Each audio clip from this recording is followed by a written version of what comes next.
Hi guys, my name is Olga Noel and I make ball-jointed dolls.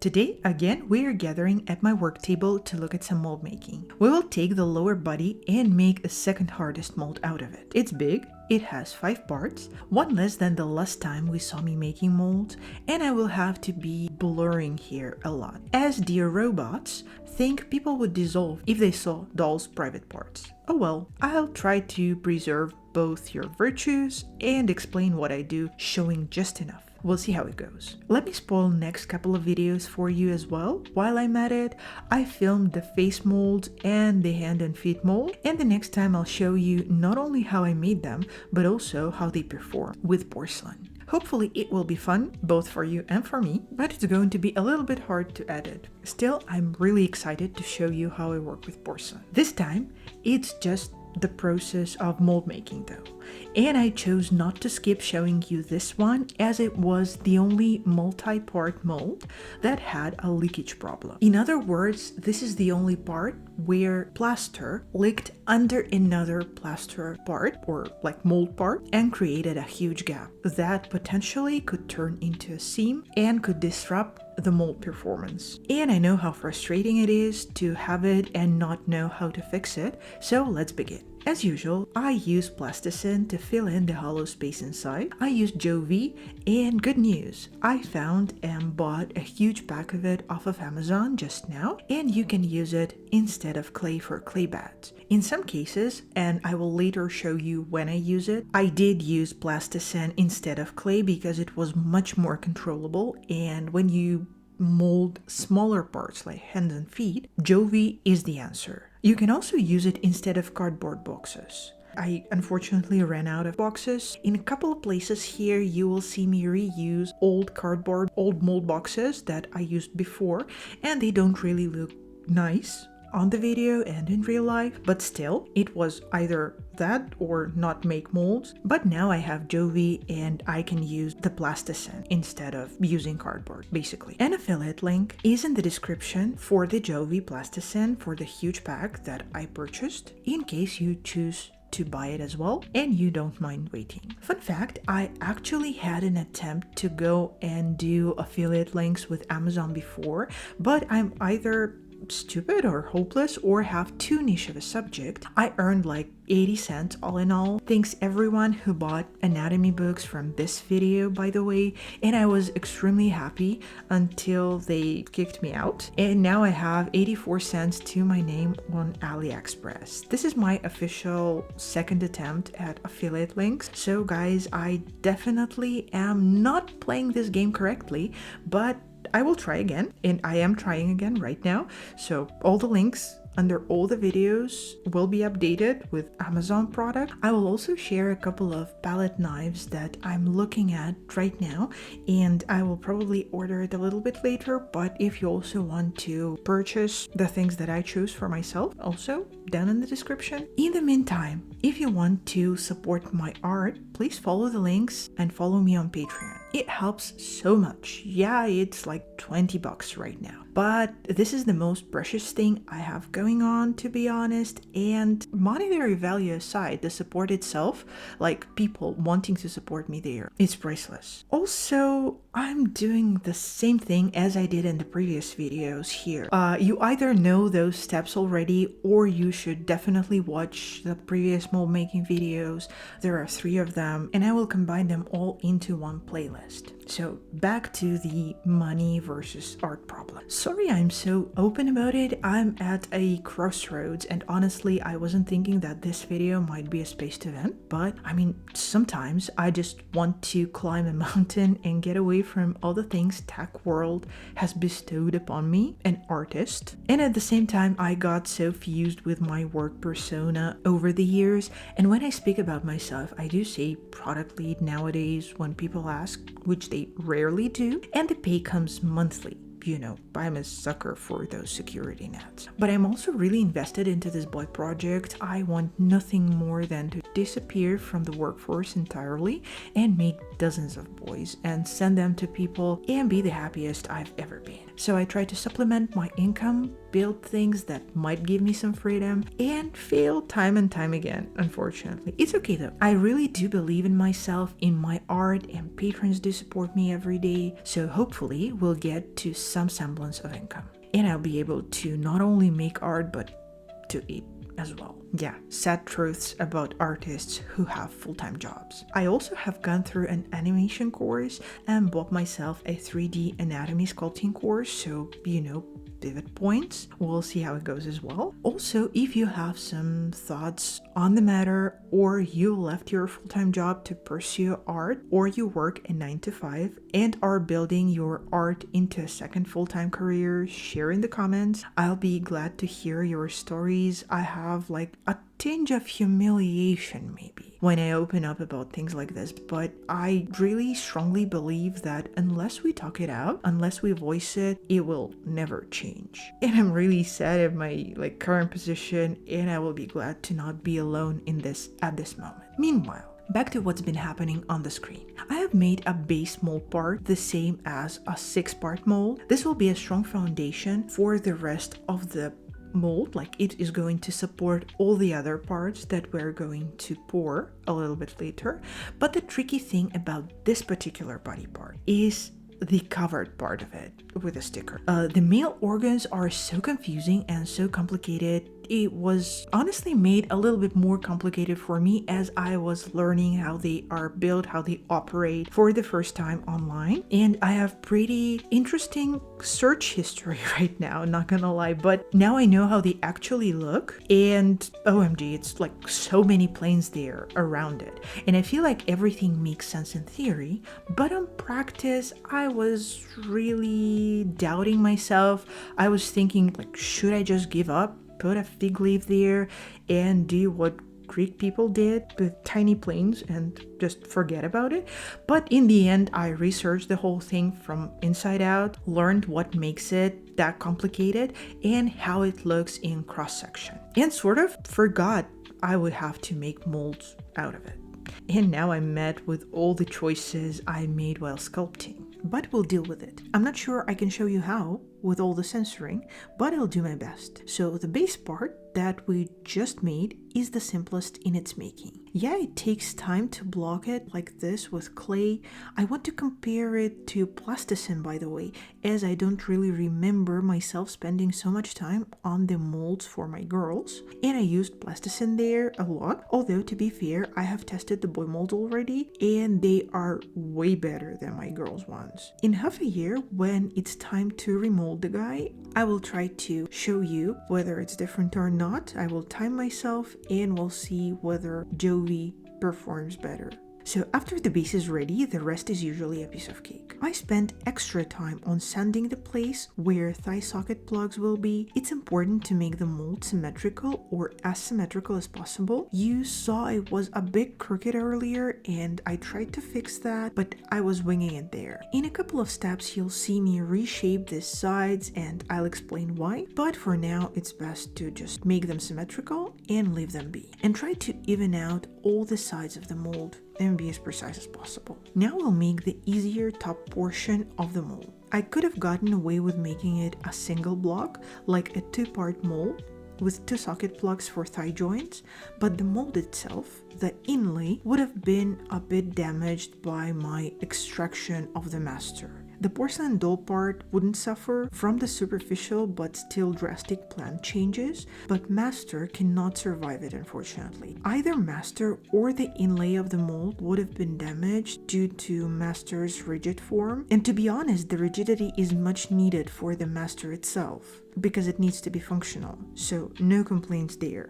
But it is also the reason why I decided to go with this in 3 sections: the base, the opposites, top and bottom, and 2 plugs. But unfortunately, it left a hardly visible but still a seam in the fully fired doll part. So when I'm remaking the molds, I'll think about and maybe reconsider this whole 2-part on the backside business. For now, this is the schema of the mold that we're making. The base part covers the front of the lower body, opposite top that we're making right now that covers the lower back, and the bottom, which will hold the glutes and the balls. The lower part was made with little care, if I'm being honest. You can see how uneven the lower border is, and I'm cutting a lot of it off, but the main action point for this lower back part is to support the mold when I make joint plugs. To be honest, I'm not so sure what I was thinking making the socket plugs before the bottom. Sometimes I surprise myself. The best way to proceed here was to block the plugs with clay, make the bottom part,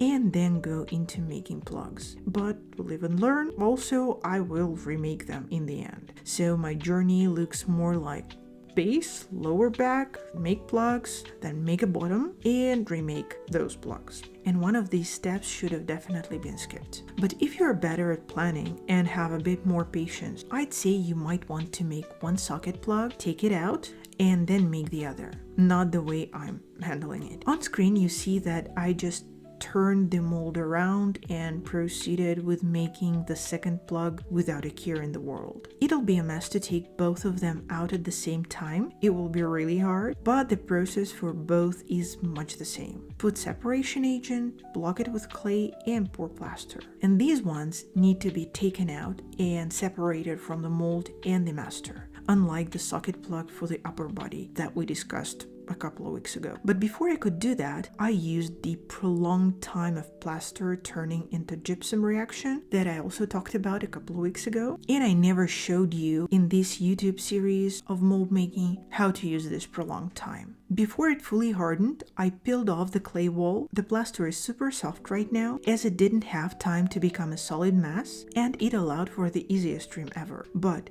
if you're unsure of plaster being able to support itself and fight the gravity on its own, or B, your steady hands that can handle slushy plaster, just go for a regular hardness and chop it off with a bit more force, but significantly less risk. And here, because I started working on a trim of the socket plugs before the plaster has fully hardened, I just kept going and had an easier time scraping off excess and shaping these plugs. Here I use a palette knife, a regular utility knife, a loop tool from a Potter beginner's kit, and a brush to see where I'm going. So nothing fancy, but everything that can cut, scrape, and chip the barely hardened plaster. And I tried to remove as many plaster locks as possible so that extraction could go easier. Not that it really helped me, unfortunately, because despite all my efforts, plugs don't cooperate. I was too scared to force them with gloved hands because I don't feel much when I'm wearing gloves, so I took them off and used the bare hand extraction attempt where I tried to feel for the slightest shift, for the slightest give, and I didn't feel anything. And then I had to soak the whole thing in water. The problem might occur because the base part was far too dry at this point. I've been working with it a couple of hours at least, or I put separation agent wrong, or I put not enough of it, which is bad. Yeah, but also kind of okay as I was able to pop them off still. If the plaster refuses to cooperate and starts giving you unnecessary headaches, water is a solid strategy, no pun intended. A 10-minute soak does the job perfectly, and I'm glad to pop both of them out and be done with this part. After I'm able to pull the mold segments apart, I shape the plugs some more so that they would be a little bit more funnel-like. I sand them some more, put registration keys, assemble the mold parts that are ready, and coat everything in separation agent. Copious amounts of it. And here comes the disgusting mold box that I have already used. I didn't have enough cardboard to make a normal fresh one, and this is also the reason my mold has unfortunately leaked. It was probably the first time during this mold making session, or like during the whole mold making of the boy, that the mold has leaked. After that, I also faced it a couple of times with faces, but at that time I was already really distracted and really tired. So at that time it was because I was not focusing enough. At this time it is because I didn't have enough fresh cardboard. I hate it. And I love how I just work on foil. Otherwise, it would have been an awful cleanup job and I couldn't cope as nicely. I reinforced the wall with clay, stopped the leakage, added more plaster on top, and it turned out surprisingly okay. Sometimes it doesn't though. If you sense you're unable to stop the mold from collapsing, have a container with water around, try to drain as much plaster from the mold box as possible, and leave it in a foil boat that you created previously. Then dunk the ready mold with the remnants of wet plaster and water, and if you can, use a brush to clean it up properly so all the nooks and crannies of your master are clean, and then try again. It's okay, it's not a big deal. Also, it's the reason we work on foil and baking paper and take all the precautions so that your life is easier when such things happen. After I clean up the mold sides, and it was a lengthy process, let me tell you that, as they were really coated in plaster because of the faulty mold box, I pulled the mold apart and noticed the problem this plaster leakage caused. On the base part, in the place where plugs go, you can see a flooding that happened and pushed the plaster plug up. It is a problem as it is not only creates a more prominent seam in the finished product, but it also gives you a crooked socket. So one of the thighs is going to be placed perfectly well, the other might be not as good as you planned it and sculpted it, or in this case as I did. Not super awful, it's like a millimeter, maybe even less. Seems like not that big of a deal, but I hate that this mistake can make my hard work go to waste. So as any sane person, I accepted that this mold will have to be redefined tomorrow, and when tomorrow comes, I decide to fully reimagine the inserts, adding more planes to them and making them a bit more than just socket plugs. It's the next day, and first things first, I dunk the whole thing in water. Even if just 10 hours passed, you still want your molds be as water saturated as possible, and with a palette knife I remove the flooding. Here I want you to be extremely careful, but palette knife is good to remove thin coating like the one you see right now. You can also use an X-Acto knife, but it might damage your plaster or like the base part more than it's absolutely necessary. Also, you can use a piece of sanding paper. It will also work gently or gentlier than any knife. I make sure nothing is left to remind us about the unfortunate leakage, and then I put the rubber bands on and check if the plug space, the current like negative space, is good to remake, or should I make any changes. I touch it and feel it, and I know we can do better. I let the plugs be not only plugs, but also hold one of the planes of the lowest point of the body part. Basically, they have a continuation of the plaster form, and they create and support the neighboring shape. It will take time and an X-Acto knife, as well as some palette knife action, and it definitely needs to involve both sides as we need the shapes to be as true to the master as possible. So after making it work visually and by touch, I coat the plaster with separation agent, extra generously this time around, add clay walls. Also take a look at how much easier it is to put just one wall on either side, and pour the plugs once again. And I do them together once again. Life teaches me nothing. After a quick trim, I take the plugs out with ease, and I'm very happy this gets to be the finished product. No leakage, no shifts, just clean plaster shapes that fit together perfectly. They also look much the same, so during second plug pouring attempt, I added a second registration key on the side so that I could be more sure of where to put what. Here's a little demonstration on how the combo of base part, plugs, and glutes part hold water. It's perfect, and I'm extremely happy I remade them and didn't accept the previous versions, which I didn't film, but the previous ones did leak. So I'm happy that this one holds water nicely. This means that it will hold porcelain nicely as well. And that's it, guys. Hope this video was also fun to watch. We have tackled different problems, and so far I can say that we did great. If you liked the video, tap a like button, subscribe to the channel if you haven't already, find all the links in the description below, and thank you for watching. A special thank you to the patrons of mine. Have a great day, guys. Bye!